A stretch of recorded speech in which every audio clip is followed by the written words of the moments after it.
Welcome back to bamafever.com. I'm Chris Stewart, and A-Day now in the books. Spring practice is over with, and really the start of the 2012 college football season has begun for Nick Saban's Alabama Crimson Tide. They've got their championship rings from 2011.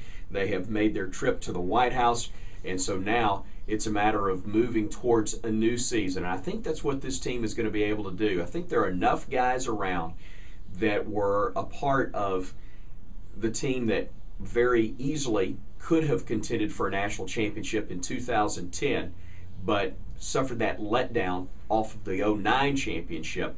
And they learned those lessons. They don't want to see that happen again. Now, don't misunderstand me. With the schedule, the way it shapes up, it's going to be awfully difficult for Alabama to put themselves in a spot to play for a national championship again. But they're going to be a preseason top 10 team.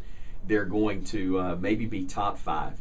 And they're going to have a tremendous amount of talent back. They're probably going to lose 4 to 5 first-round draft picks when the NFL draft takes place. We'll realize just how much talent this team lost off the squad. However, there's great talent from what we saw in the spring ready to step in and help this team be among the nation's best once again. I think it's going to have a little bit different look, especially on the defensive side, but you certainly saw throughout the course of the spring, and specifically in A-Day, that the pieces are there to again be a contender in the SEC. And if you compete in the Southeastern Conference, obviously you're a contender for the national championship as well. A couple of the young guys that I think a lot of fans in the offense is something that everybody talks about, and you can kind of get a gauge for what's going on with that first and second team offense out there. Clearly, A.J. McCarron looks very strong again.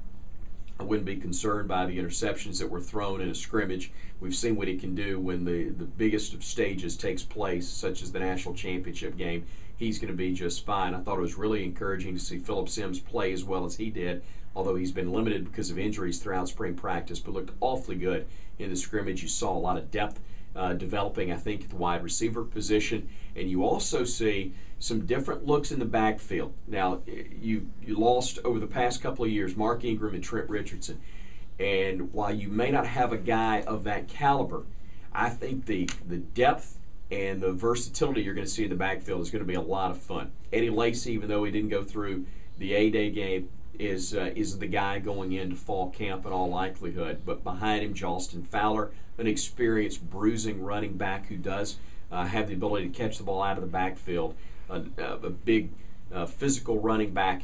And then you got 2 other guys that are added to the mix. D. Hart, who had to redshirt because of the knee injury last year, showed that he has explosiveness still with what he did in the A-Day game. But fans were really talking about the guy that won the Dixie Howell Award as the most valuable player in the spring game. That, of course, T.J. Yeldon out of Daphne High School. A different type of running back, a guy, though, that physically looks like he's ready to step in and play. And hard to believe that he finished high school early so that he could enroll at the University of Alabama and is ready to go and ready to step in and be a part of the Tide backfield in 2012. Before you know it, September 1st is going to be here, and we'll be talking about the start of another football season as the Tide will be taking on the Michigan Wolverines from Cowboy Stadium in Arlington. We'll talk a lot of football in the weeks to come. We always talk football here on bamafever.com.